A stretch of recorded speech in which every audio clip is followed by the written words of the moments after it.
Friends, आज हम बात कर रहे हैं जयप्रकाश पावर वेंचर्स लिमिटेड की। स्टॉक में आज हमें गिरावट देखने को मिली, लेकिन ये गिरावट सिर्फ जयप्रकाश पावर वेंचर्स में नहीं है, काफ़ी ज़्यादा स्टॉक में है। और इसके पीछे वजह है बाजार पे भरोसा नहीं बन पा रहा है। जहाँ पे देखो 2 दिन से वही हो रहा है कि सुबह शुरुआत तो होती है पॉजिटिव, लेकिन क्लोजिंग होती है गिरावट के साथ में। और इसी से एक बात समझ में आ रही है कि लोग अभी फिलहाल बाजार से दूर हो रहे। और ऐसे में आपको क्या करना चाहिए? क्या इस समय ऐसे पेनी स्टॉक में इन्वेस्टमेंट करना चाहिए या फिर इस समय ऐसे पेनी स्टॉक को अवॉइड करना चाहिए? जयप्रकाश पावर वेंचर्स का लॉन्ग टर्म नजरिया क्या हो सकता है और शॉर्ट टर्म नजरिया क्या हो सकता है? वैसे तो इन्होंने जो रिजल्ट पेश किया बहुत ही बेहतरीन है और उस रिजल्ट के दम पे यहाँ पे निवेश किया जा सकता है। जो आंकड़े हैं बहुत ही शानदार है। तो जिस तरह से संभावना बनी है वो तो पॉजिटिव है। दूसरी तरफ एक बड़ी अपडेट निकल कर आई है सरकार की तरफ से कोल शॉर्टेज को लेकर, जहाँ पे कोल शॉर्टेज की संभावना बनने लगी है। तो इसका क्या बेनिफिट मिलने वाला है जयप्रकाश पावर वेंचर्स को, जानेंगे इस वीडियो के माध्यम से। दूसरी तरफ आज कोई बड़ी डील नहीं हुई, लेकिन कुछ डील छोटी सी हुई है जिसमें यहाँ पे माल बेचा गया, जिसकी वजह से दबाव बना है। तो उसको भी डिस्कस करेंगे और सारी संभावनाओं को तलाशेंगे इस वीडियो के माध्यम से। क्या ये आने वाले समय में बड़ा मल्टीबैगर बन सकता है? लेकिन फ्रेंड, उससे पहले अगर आप पहली बार हमारे चैनल पे आए तो चैनल को सब्सक्राइब कर दीजिए, एक बेल आइकॉन दबा दीजिए ताकि जब भी नया वीडियो बने पहला नोटिफिकेशन आपको मिले। वीडियो पसंद आए तो लाइक शेयर जरूर कीजिए। चलो फ्रेंड, वीडियो स्टार्ट करते हैं। मैं हूँ आपका दोस्त SB दवे और हमारे अपने चैनल ऑनलाइन कमाई में आपका बहुत बहुत स्वागत है। सबसे पहले आज के कारोबार को डिस्कस कर लेते। तो अभी बाजार शुरू है, करीब 3:20 का टाइम है, अभी 10 मिनट बाकी है। शुरुआत हुई थी जयप्रकाश पावर वेंचर्स की 8.50 पर, हाई बनाई 8.65 की, लो है 8.20 का और फिलहाल 8.25 पर स्टॉक है, जहाँ पे 2.94% की गिरावट देखने को मिल रही है।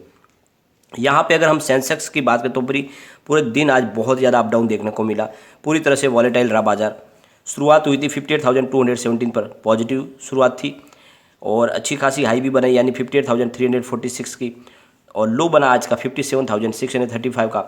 और फिलहाल सेंसेक्स 57,812 पर है, जहाँ पे 184 पॉइंट की गिरावट है, करीब 0.32% टूटा है। तो 2 दिन से सेम यही हो रहा है। शुरुआत तो होती है पॉजिटिव और क्लोजिंग होती है निगेटिव।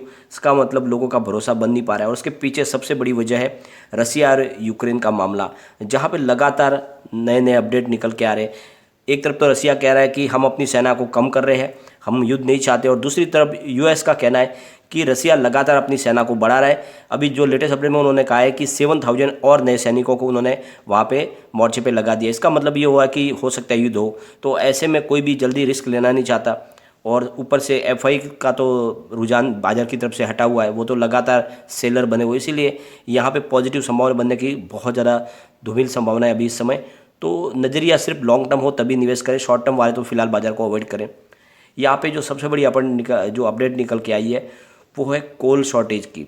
तो जो बहुत सारी जो इंडस्ट्रीज है जो कोल के ऊपर चलती है, सारी इंडस्ट्रीज ने मिलके एक लेटर लिखा था PM नरेंद्र मोदी को कि हमें अपने हिस्से के कोल नहीं मिल पा रहे और हमारे साथ एक तरह से पक्षपात किया जा रहा है, यानी कोल दिया जा रहा है सारा का सारा थर्मल पावर प्लांट को और हमें कोल नहीं दिया जा रहा है। इस वजह से हमारी इंडस्ट्रीज़ को बहुत ज़्यादा प्रॉब्लम हो रही है।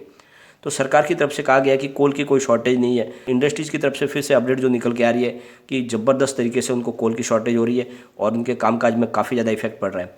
तो ऐसे में देख लो कि जो सबसे बड़ी बात यह है कि पिछले 9 साल से सबसे लो इस बार इंपोर्ट हुआ है कोल, यानी 2021 में सबसे कम कोल को इंपोर्ट किया गया है। और इसके पीछे वजह थी, एक तरफ तो कोल इंडिया ने काफ़ी अच्छा अपना प्रोडक्शन शुरू कर दिया है और इस वजह से यहाँ पे अपने यहाँ से हिंदुस्तान में कोल की संभावना तलाशने की कोशिश की जा रही है और इंपोर्ट को कम किया जा रहा है ताकि इसकी कॉस्ट को कम किया जा सके। लेकिन जिस तरह से अब ये जो अपडेट निकल के आ रही है कि कोल शॉर्टेज हो रही है और दूसरी इंडस्ट्री को कोल नहीं मिल पा रही है, तो ऐसे में प्राइस तो बढ़ेगी और अगर कोल की प्राइस बढ़ेगी तो फिर इनके रेवेन्यू में भी बढ़ोतरी होगी। एक तरह से coal based thermal power plant को ये बेनिफिट ही है कोल की शॉर्टेज बढ़ना। तो आप देख लो कि आने वाले समय में इनके पॉजिटिव सिग्नल देखने को मिलेंगे। अगर शॉर्टेज बनती है तो फिर ज़रूर कोल इंडस्ट्रीज़ को इसका फ़ायदा मिलेगा और ऐसे में थर्मल पावर प्लांट के जितने भी स्टॉक है वो भी तेज़ी से आगे बढ़ेंगे। JP पावर की स्पेशली बात करें तो इनका जो Q3 का रिजल्ट है हमें बहुत ही बेहतरीन देखने को मिला। अगर इनके रेवेन्यू की बात करें तो 1.4 थाउजेंड करोड़ भी निकल कर आए, जहाँ पे 41.86% की ईयर ऑन ईयर बेसिस पे बढ़त देखने को मिली। नेट इनकम 106.83 करोड़ भी निकल कर आए, जहाँ पे 966.42% की ईयर ऑन ईयर बेसिस पे बढ़त देखने को मिली। नेट प्रॉफिट मार्जिन 7.62% रहा, जहाँ पे 709.6% की ईयर ऑन ईयर बेसिस पे बढ़त देखने को मिली। तो बहुत ही शानदार रिजल्ट दिखा है। काफ़ी समय से लॉस में थी कंपनी, अब तेज़ी से आगे बढ़ने लगेगी क्योंकि कंपनी प्रॉफिट में आ चुकी है। यहाँ पे 3 डील हुई जिसको हम डिस्कस करेंगे, जिसमें 2 बिकवाली और 1 खरीदारी है। तो फ्रेंड्स, जो शुरुआत हुई थी, जो पहली डील वो है 10:53 पर, जहाँ पे 8.50 की प्राइस से करीब 13,12,000 शेयरों की एक डील हुई, जहाँ पे माल खरीदा गया था। लेकिन फिर 12:23 पर 8.30 की प्राइस से करीब 13,27,000 शेयरों की डील के माध्यम से माल बेचा गया। और फिर 2:14 पर 8.35 की प्राइस से करीब 15,34,000 शेयरों की डील हुई और इसमें भी माल बेचा गया। तो ये डील के माध्यम से जब बिकवाली शुरू हुई तो यहाँ पे दबाव बना। लेकिन एक अच्छी इसकी बात है कि पेयर कंपनियों से अगर तुलना करें तो अभी भी इसका अच्छा खासा रिटर्न देखने को हमें मिल रहा है 3 महीने के हिसाब से। जेपी पावर ने करीब 89.77% का पॉजिटिव रिटर्न दिया है, जबकि एनटीपीसी ने इस दौरान 2.60% का निगेटिव रिटर्न दिया है और जेएसडब्ल्यू एनर्जी ने करीब 8.72% का ही पॉजिटिव रिटर्न दिया है। तो आप देख लो कि दूसरी पेयर कंपनियों से अच्छा खासा रिटर्न मिल चुका है। इसके रिटर्न को देखें तो पिछले 5 साल के हिसाब से 39.83% का पॉजिटिव रिटर्न मिला है, 3 ईयर के हिसाब से 415% का पॉजिटिव रिटर्न है, 1 ईयर के हिसाब से 161% का पॉजिटिव रिटर्न है, 3 मंथ के हिसाब से 87.50% का पॉजिटिव रिटर्न है, लेकिन 1 मंथ के हिसाब से 17.91% की निगेटिव रिटर्न मिला है हमें और 1 डे के हिसाब से 2.94% का निगेटिव रिटर्न है। तो पिछले 1 महीने से काफ़ी ज़्यादा करेक्शन में स्टॉक आ चुका है और अकेला जेपी पावर नहीं, जितने भी पेनी स्टॉक थे जिनमें बहुत अच्छी तेज़ी बनी थी वहाँ पे ज़बरदस्त प्रॉफिट बुकिंग हुई। और ये आपको समझ लेना चाहिए कि जब भी आप पेनी स्टॉक में निवेश करते हो तो आप अपना नज़रिया सेट कर ले। अगर आप short term mid term investor है तो जल्द से जल्द प्रॉफिट बुक कर ले। जब भी इसकी प्राइस दुगना हो जाती है तो आपको निकल जाना चाहिए। लॉन्ग टर्म वाले बने रहे, कोई चिंता की बात नहीं। यहाँ पे एफआई का जो रुझान है वो स्टॉक की तरफ पॉजिटिव बना हुआ है। जून में एफआई ने 0.5% की होल्डिंग ली थी, सितंबर में उसको बढ़ा के 0.90% कर लिया है और दिसंबर में एफआई की होल्डिंग 1.02% हो गई है।